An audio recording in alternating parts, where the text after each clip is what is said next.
Sir कटाते हैं गर्दन কাটিয়ে দিয়েছে ওখানে কাটি একবার কেটেছে মাজি সিগা পাস্ট টেন্স কিয়ামত পর্যন্ত আর কেউ ইউসুফ নবীর জন্য गर्दन কাটাবে না কিন্তু সর কাটাতে हैं ১৫০০ বছর আগে ইউসুফ নবীর জন্য মিশরের মেয়েরা হাতে আঙ্গুল কাটিয়েছে আর আজও যদি খাপুরে প্রয়োজন পড়ে রাসূলের জন্য মুস্তাফার গোলামেরা गर्दन কাটাতে আজও প্রস্তুত হয়ে আছে একবার জোরে বলবেন না সুবহানাল্লাহ আমার কথা বুঝছেন তো নাকি গো জি ইমামে মালিক আলাইহির রাহমাত তিনি হাদিস শরীফ পড়াচ্ছিলেন মদিনা শরীফে আর তার চোখ মুখ থেকে ঝরঝর করে পানি ঝরছে তার কারণ হুজুর আমার হুজুরের পিঠে একটা বিছে গো বিছে লাল বিছে হুজুরের পিঠে বসে আছে কথা বুঝতে পেরেছি তো আমার এই পিঠেতে একটা পোকা আপনাদের বিখ্যাত আপনার কি বলে এই যে মাঠের পোকা উঠে বসে আছে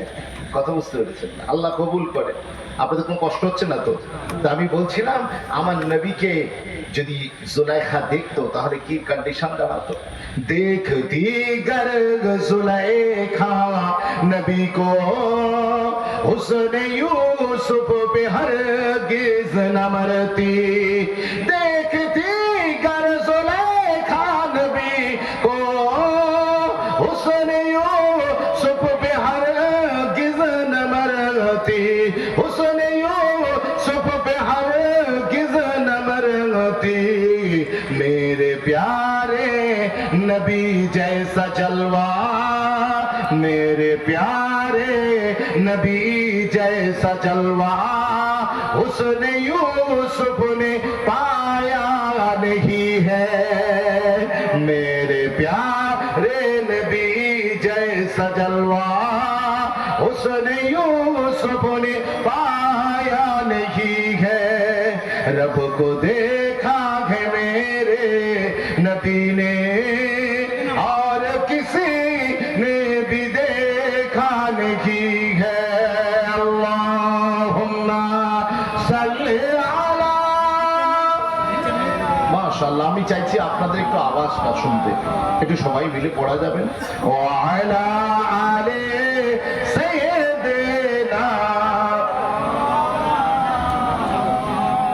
সম্মানিত উপস্থিতি মঞ্চ উপবিষ্ট আপনাদের এলাকার আমাদের সকলের শ্রদ্ধাভাজন জি জনাব হযরত মাওলানা হাফেজ আসলাম সাহেব সেই সাথে আপনাদের মসজিদের মুআজ্জাজ মুকাররম মুয়াজ্জিন সাহেব তারপরে আমরা যারা এসেছি এলাকার নামাজি কাবা শরীফের হাজী আমার চেয়ে যারা বয়সে বাবাজি আল্লাহ যেন আপনাদের সকলের উপরে হয়ে যান রাজি বলেন আল্লাহুম্মা আমিন তারপরে আমাদের যুবক ভাই সকাল থেকে চিন্তা করছে কোন দিকে যায় इंशाअल्लाह बुरा सोचे तो क्या होता है वही होता है जो मंजूरे खुदा होता है আল্লাহ যে যুবকগুলোকে হিদায়াত দেবেন ইরাদা করেছেন তাদেরকে এলাকার আশপাশ থেকে বাড়ি থেকে মার্কেট থেকে তুলে এনে এই জলসায় বসেছে আর আমাদের সমাজের যারা অর্ধেকটা কন্ট্রিবিউশন রাখে সেই আমাদের রেসপেক্টেড মমস এন্ড সিস্টার আমাদের সম্মানিত মোহতারিমা মা আর বোনেদেরকে সম্মান জানানোর দরকার আছে না নাই এই জন্য বলেন আছে কিন্তু বড় আফসোসের ব্যাপার আজকে জলসা উপলক্ষে জলসা এসেছে মা বোনকে পর্দা শেখাতে জলসা দেওয়া হয় যাতে পর্দার আলোচনা হয় জলসা দেওয়া হয় যাতে করে পর্দার ব্যাপারে মানুষ একটু কনসাস হয় কিন্তু বড় আফসোসের ব্যাপার সেই জলসার দিনেও আমার মা বোনেরা রাস্তাঘাটে যেভাবে তারা ছুটে বেড়াচ্ছেন দৌড়াদৌড়ি করছেন হ্যাঁ যেভাবে রাস্তা দাঁড়িয়ে আছেন তো অবাক কাণ্ড আপনারা দেখেছেন মানুষ ফল খাওয়া ছেড়ে দিয়ে সব তেলে ভাজা খাচ্ছে শিয়াড়া খাচ্ছে কচুরি খাচ্ছে মানুষ ফল খাওয়া ছেড়ে দিয়ে শিয়াড়া কচুরি খাচ্ছে কিছুদিন পরে হসপিটালে ভর্তি হচ্ছে কথা বুঝতে পারছেন মানুষ ফল খাওয়া ছেড়ে দিয়ে তেলে ভাজা শিয়াড়া কচুরি খেয়ে হসপিটালে ভর্তি হয় আর হসপিটালে তাদেরকে যারা দেখতে যায় সেই আত্মীয়রা হাতে করে ফল নিয়ে যায় ওই ফলগুলো হসপিটালে বসে তেলে ভাজা যারা আগে খেয়েছে তারা বসে ফল খায় আর ওই রোগীর পাশে বসে এরা আবার তেলে ভাজা খায় কথা বুঝতে পারছেন না this is the circle of our life এটা আমাদের জীবনের একটা সার্কেল কিন্তু উকুনের জন্য নেড়া হতে হচ্ছে, আবার উকুনের ওষুধ কিনে ফের ঘরে যেতে হচ্ছে। আমাদের সম্মানিত মা বোনেদেরকে বলবো, জলসা দেওয়া হয়েছে যাতে মেয়েরা পর্দায় থাকে, আবার সেই পর্দা জলসাকে কেন্দ্র করে মা বোনেরা জলসা দিও বেপর্দা হয়ে রাস্তায় ঘুরে বেড়াবে। পরপুরুষ আসছে কিনা, হুজুর আসছে কিনা, এসব দেখার দরকার নেই, তো বদনাম হয়ে যাবে আমার খাপুরে। আল্লাহ করে আমার মা বোনেরা যারা শুনছেন, খোদাকে নিয়ে ইত্তাকুল্লাহ, আল্লাহকে ভয় করুন, আল্লাহকে ভয় করুন। এনাফিসারা অনেক হয়েছে, অনেক হয়েছে। আল্লাহ আপনাদেরকে কত মূল্যবান বানিয়েছে, আপনারা এইভাবে ঘুরে বেড়াবে। আপনারা কোনোদিন দেখেছেন সোনার দোকানে বাঁশের বেড়া দেওয়া থাকতে?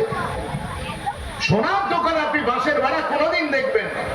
মনে রাখবেন, আমার রাসূল বলেছেন, আল মারআতু আওরাতুন, মহিলারা হলো গোপন মূল্যবান বস্তু। অন্য হাদিসে এসেছে, রাসূল বলেছেন আল মারআতু, আমার নবী পাক বলেছেন যে মহিলারা হচ্ছেন, আপনার রাসূল বলেছেন দুনিয়া কুল্লুহা মাতা, এই টোটাল পৃথিবীর সবটাই মূল্যবান বস্তু, তবে ওয়া খায়রু মাতাঈদ দুনিয়া আল মারআতু সালিহা। রাসূল বলেছেন এই মূল্যবান দুনিয়ার ভিতরে সবচেয়ে মূল্যবান সম্পদ হচ্ছে একজন ইমানদার সতী চরিত্রবতী নারী। আরেকবার জোরে বলবেন না সুবহানাল্লাহ? এটা আমি বলছি, হুজুর বলেছেন নারীদেরকে, সতী ইমানদার নারীদেরকে, ভালো নারীদেরকে বলেছেন তারা দুনিয়ার সবচেয়ে মূল্যবান সম্পদ। কিন্তু বড় আফসোসের ব্যাপার, সোনার দোকানে আপনি কোনোদিন ছিটে বেড়া দেখবেন না।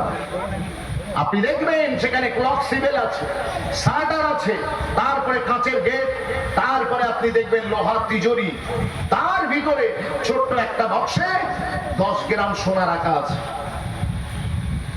সোনা যেহেতু মূল্যবান, সেজন্য তার সিকিউরিটি, তার নিরাপত্তার জন্য কত রকম ইন্তজাম। কিন্তু বড় আফসোসের ব্যাপার, আজকে আল্লাহ পাক তার রাসূলকে দিয়ে আমার মা বোনেদেরকে সম্মানিত করলেন, মা বোনেদেরকে সম্মানিত করেছেন, অথচ সেই মা বোনেরা তারা আজকে বেপর্দা হয়ে ঘুরে বেড়াবে, নিজের মূল্য বুঝবেন, এটা বড় আফসোসের ব্যাপার। আল্লাহ আমার মা বোনদেরকে কবুল করে নিন, বলেন আল্লাহুম্মা আমিন। আরেকটু জোরে বলবেন না আল্লাহুম্মা আমিন। সম্মানিত উপস্থিতি, আমার নান্নাসা মাসুম বাচ্চা বাচ্চিয়ারা সকাল থেকে এরা কিরাত পড়ছে, গজল পড়ছে, কত ভালো লাগছে। আল্লাহ এই বাচ্চাগুলোকে যেন দ্বীনের জন্য কবুল করেন, বলেন আমিন। উপস্থিত শ্রোতা মণ্ডলী, আপনারা সবাই জানেন এমন একটা সময় আমরা এসেছি, বড় কঠিন সময়, বড় কঠিন সময়। এই সময় মানুষ যতটা না ধর্ম পালন করে, তার চেয়ে বেশি ধর্ম চর্চা করে। কথা ঠিক বলছি না ভুল করছি? ধর্ম পালন যতটা না করে, তার চেয়ে বেশি ধর্ম নিয়ে চাতানে মাচানে বসে বসে গসিপিং করে। করে না? করে না। আমল কতটুকু করবে এটা বড় কথা নয়, কথা হচ্ছে আমি কি জানি, কত বুঝতে পেরেছি, আমি কতটুকু জেনেছি। এবং ধর্ম নিয়ে ঝগড়া, ধর্ম নিয়ে অশান্তি, দিনের এক একটা বিষয় নিয়ে নিজেদের ভিতরে অশান্তি ক্রিয়েট করে। আমলের কারোর কোনো ধ্যান ধারণা নেই, কি করতে হবে, not to do, not to do, না, ওসবের কোনো ধান্দা নেই। ধান্দা একটাই, যে ধর্ম নিয়ে খালি ঝগড়া করো, এই হুজুর এই বলে গিয়েছে, ওই হুজুর এই বলে গিয়েছে, আমি এই মাসলা জানি, তুই কি জানিস, কত বুঝতে পারছি। আর যারা ইমাম সাহেব, যারা হুজুর, যারা বক্তা, যারা হাফেজ, যারা কারি, যারা মাওলানা, তাদেরকে তো ফোনের উপরে ফোন, কত বুঝতে পারছি, ফোনের উপরে ফোন। একজন ফোন করেছে, হুজুর, আরে বলো, ওই যে হুজুর আমাদের পাশের বাড়ি একজন বিবাহিত বউকে নিয়ে একজন পালিয়ে গিয়েছে, এখন তার বিবাহ টিকবে না চলে যাবে, নষ্ট হবে। আমি জিজ্ঞাসা করলাম, যেহেতু যে বাড়িতে ঘটনা ঘটেছে সেই বাড়ি থেকে এই মাসালাটা আমাকে জিজ্ঞেস করা হয়নি, বরং জিজ্ঞেস করা হচ্ছে কার বাড়ি থেকে? পাশের বাড়ি থেকে। কথা বলে না, পাশের বাড়ি থেকে জিজ্ঞেস করা হচ্ছে। তারপরে খায় আলমগীর, মোটা হয় জাহাঙ্গীর, বিয়েতে বসে সকিনা আর আদর গায়ে জড়ি না। এখন যার সমস্যা সে না জিজ্ঞাসা করে পাশের লোক জিজ্ঞাসা করছে, তার মানে সামথিং ইজ রং। ও প্রতিবেশীর বাড়িতে এই ঘটনা ঘটেছে, ও তাইতে খুশি, এবং আমাদের কাছ থেকে মশালাটা জেনে নিয়ে ও পুরো পাড়া মায় পুকুর পাড়ে কলের ধারে গিয়ে মশলাটা ঝাড়বে আর তার প্রতিবেশীকে দুষবে। আমি সঙ্গে সঙ্গে বুঝতে পেরে গিয়ে আমি বললাম, ভাই আচ্ছা বলুন তো ঘটনাটা আপনার বাড়িতে? বললো জি না। আমি জিজ্ঞাসা করলাম, ওই যে বাড়িতে ঘটনা ঘটেছে ওদের লোক কি আপনাকে বলেছে মশালাটা আমাদের কাছে জানার জন্য? বলে জি না। আমি বলি তাহলে আপনার এত চুলকুনি হচ্ছে কেন? আপনার জেনে লাভটা কি? তার মানে হলো আমরা কি করি, আমরা মাসআলার উপরে আমলের আমাদের কোনো ধান্দা নেই, আমরা খালি মাসলা নিয়ে কিভাবে নিজেদের ভিতরে কলহ বিদ্রোহ তৈরি করা যায় আমরা সেটার চেষ্টা করে যাই।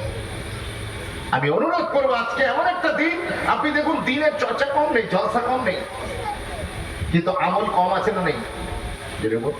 আমলের কোনো ধান নেই।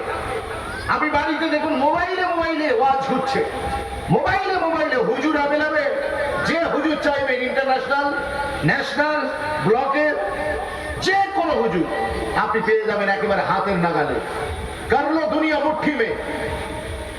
কিন্তু আমাদের এত অ্যাভেলেবেল হয়ে যাবার পরেও আমাদের ভিতরে আমলের কোনো খোঁজ পাওয়া যাচ্ছে না, আমলের দিকে আমরা খাটিয়া হয়ে গেছি। সেই জন্য পাশের একটা সমাজ আছে, তার নাম হলো আমাদের হিন্দু ভাইদের সমাজ। ওই সমাজের সাথে আর এই সমাজের সাথে কোনো তফাৎ আর নেই, তফাৎ নেই। তারা খালি একটা ধর্ম আলাদা, মানে তাদের ধর্মের টাইটেলটা আলাদা আর আমাদের ধর্মের টাইটেলটা আলাদা, কিন্তু দুজনদের আমল পুরো সেম টু সেম, পুরো সেম টু সেম। তাদের ওখানে মিথ্যা বললেও কোনো সমস্যা নেই, ধোঁকা দিয়ে কারবার করলে কোনো সমস্যা নেই। আমাদের এখানেও মুসলিম সমাজেও আপনি দেখুন 2 নম্বরই চিটিংবাজি, কালোবাজারি, কোনটা বাদ আছে? আপনি শুনলে অবাক হয়ে যাবে, তাদের ওখানে তারা হারাম হালালের কোনো পার্থক্য করে না।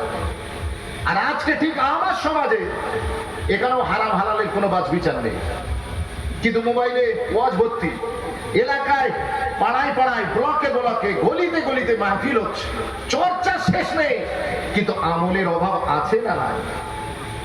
বলেন, আমলের অভাব আছে। বড় আফসোসের ব্যাপার, আমরা কোথাও যদি ইনভেস্ট করি সেখান থেকে কতটুকুন প্রফিট পাচ্ছি এটা আমরা হিসেব করি। আপনারা আলু ব্যবসায়ী মানুষ, এই হুগলি জেলার মানুষ, আপনাদের এখানে সুপার 6 থেকে শুরু করে আর আপনারা চন্দ্রমুখী পর্যন্ত, আপনারা জ্যোতি থেকে নিয়ে আপনারা বিভিন্ন নামি নামি আলু মার্কেটে আপনারা বিক্রি করেন, বিজনেস করেন। কত টাকার বীজ বসিয়েছেন, কত তাতে খরচা হয়েছে, আর যখন আলু তুললেন তত লাভ কত হিসেব করেন না? করেন না, করেন। কিন্তু মনে রাখবেন, শুধুমাত্র জলসার ক্ষেত্রে আপনারা হিসেব করেন না। একটা জলসার আয়োজন করতে গেলে কত লাখ টাকা খরচা।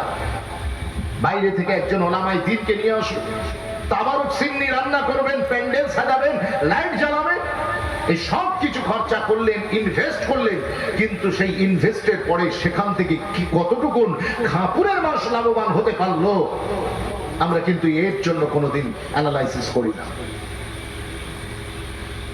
আমি অনুরোধ করবো, আজকের এই জলসার পরে আমরা একটু ভাববো, ভাবা প্র্যাকটিস করবো, ভাবতে হবে। যদি না ভাবি তাহলে বিপদ আছে। আমাদের খালি ভিতরে খালি প্রশ্ন, হুজুর এটা করা যাবে, ওটা করা যাবে, হুজুর মাথায় কি লম্বা টুপি দেবো না গোল টুপি দেবো, হুজুর জামা কি চেরা পরবো না গোল পরবো, কথা বুঝতে পারছেন না? লোক মাসলা জিজ্ঞেস করছে, বলছে হুজুর টুপি ছাড়া নামাজ হবে কিনা, কিন্তু পাগল এই মশলা জিজ্ঞাসা করছে না যে কাউকে টুপি পরিয়ে নামাজ হবে কিনা। তারপর ওটা জিজ্ঞেস করলে ধরা পড়ে যাবে। আমি অনুরোধ করব, আজকের জলসা থেকে আমরা যা শিখবো সেটাকে আমলে জীবনে জিন্দেগিতে পরিণত করব। জানতে ইসলামে কোনো নিষেধ নেই, জানতে ইসলামে কোনো নিষেধ নেই, কিন্তু সমস্যা ওই জায়গায় ফালতু ফালতু প্রশ্ন, যে প্রশ্নের কোনো মানে নেই, কোনো মতলব নেই, শুধুমাত্র একটা আলোচনার খোরাক হিসেবে, ঠাট্টা মাজাকের বিষয় হিসেবে আমরা নিয়েছি। খালি বাহাস করছে, আম ছেলেরা চায়ের দোকানে বসে বসে বাহাস করছে।